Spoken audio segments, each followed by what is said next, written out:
Chief of the air staff Serena hotels international men's and Serena hotels complex sports international women squash championship 2022 مصحف squash complex میں اختتام پذیر۔ ترجمان پاک فضائیہ۔ اسکواش ٹورنامنٹ 19 سے 23 اکتوبر 2022 تک مصحف اسکواش کامپلیکس اسلام آباد میں کھیلا گیا۔ ترجمان پاک فضائیہ۔ مردوں اور خواتین کے مقابلوں کے فائنل آج اسکواش کامپلیکس اسلام آباد میں کھیلے جائیں گے۔ خواتین کا فائنل مصر سے تعلق رکھنے والی خواتین کھلاڑیوں میں مس ملاک خفیہ اور مس فیروز ابو الخیر کے درمیان کھیلا گیا۔ ترجمان پاک فضائیہ۔ مردوں کا فائنل دوسری مصر کھلاڑیوں مسٹر مصطفیٰ اور مسٹر محمد الشربینی کے درمیان کھیلا گیا۔ ترجمان پاک فضائیہ۔ اسکواش کا یہ کامیاب ٹورنامنٹ اس بات کی بھی واضح دلیل ہے کہ پاکستان بین الاقوامی اسپورٹس کے مقابلوں کی میزبانی کے لیے ایک پرامن ملک ہے۔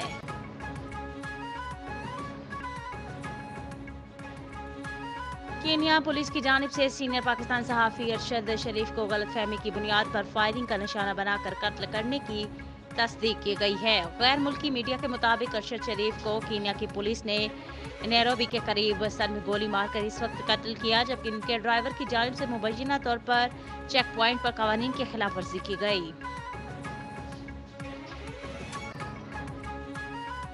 ڈی آئی جی میرپور خاص ذوالفقار علی مہر کا دیوالی کے موقع پر میرپور خاص کے مرکزی لال مندر کا دورہ اور حفاظتی انتظامات کا جائزہ۔ ہندو برادری کو دیوالی کی مبارکباد۔ دیوالی کے موقع پر ڈویژن بھر میں سیکیورٹی کے سخت اور غیر معمولی انتظامات کیے گئے تھے۔ ڈی آئی جی میرپور خاص۔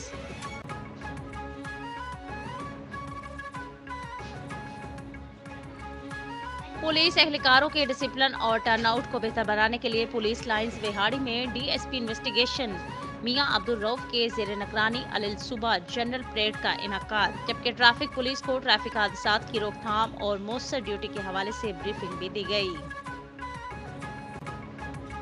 متحدہ عرب امارات کے جہازوں کا کراچی بندرگاہ کا دورہ۔ متحدہ عرب امارات کے 2 جہازوں نے کراچی بندرگاہ کا دورہ کیا۔ ترجمان پاک بحریہ کا کہنا ہے کہ دورے کا مقصد دونوں بحری افواج کے مابین پیشہ ورانہ تعلقات کو فروغ دینا ہے۔ گورنر سندھ کامران خان ٹیسوری سے جمعیت علماء اسلام کے صوبائی صدر راشد محمود سومرو کی ملاقات۔ مذہبی ہم آہنگی کے فروغ، مذہبی جماعتوں کا قومی سیاست میں کردار اور دیگر امور پر بات چیت۔ فلاحی معاشرے کی تشکیل میں مذہبی جماعتوں کا کردار اہم ہے۔ گورنر سندھ۔ کراچی ایڈمنسٹریٹر بلدیہ کمیاڑی فیض محمد شیخ نے کہا ہے کہ بلدیہ کمیاڑی میں رہائش پذیر عوام کو اے ڈی پی کی اسکیموں کے ذریعے بلا تفریق فراہمی کو یقینی بنانے کے لیے ہنگامی بنیادوں پر ترقیاتی کام کرائے جا رہے ہیں۔ ان خیالات کا اظہار انہوں نے ممبر قومی اسمبلی عبدالقادر پٹیل کے فوکل پرسن رہنما Rahman Sher, P S 113 Pakistan peoples party کے صدر لال بادشاہ جدون صاحب، پیپلز پارٹی کے یو سی 9 اور 8 کے نامزد امیدواروں اور سپرنٹینڈنگ انجینئر کے ہمراہ گلستان سکندرآباد اور مسان چوک میں جاری ترقیاتی کاموں کا معائنہ کرتے ہوئے کیا۔ نواحی علاقے بستی حسن آباد چاملی والا میں مشن میلاد نبی صلی اللہ علیہ وسلم کانفرنس، جس میں اسوہ رسول صلی اللہ علیہ وسلم گپ پر عمل کرنے کی تاکید، شبیر جلالی کا خطاب۔ میلسی بستی حسن آباد چاملی والا میں مشن میلاد النبی صلی اللہ علیہ وسلم کانفرنس منعقد ہوئی، جس میں اسوہ رسول صلی اللہ علیہ وسلم پر عمل کرنے کو ہی اصل زندگی کا مقصد کہا گیا۔ یہ بات ملک پاکستان کے مشہور خطیب علامہ شبیر احمد جلالی نے خصوصی خطاب میں کی۔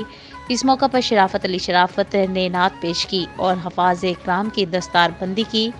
صدارت سید سبطین عابد شاہ صاحبزادہ حیدر علی شاہ نے کی، جس میں خصوصی شرکت ضلعی صدر کسان حق نواز بھٹی، چودھری سرفراز، چودھری غلام مصطفیٰ چوہان، سرگانہ غلام قاسم خان کیچے، چودھری ایوب اور دیگر نے شرکت کی۔ تقریب کے آخر میں سید سبطین شاہ نے مہمانوں کا شکریہ ادا کیا۔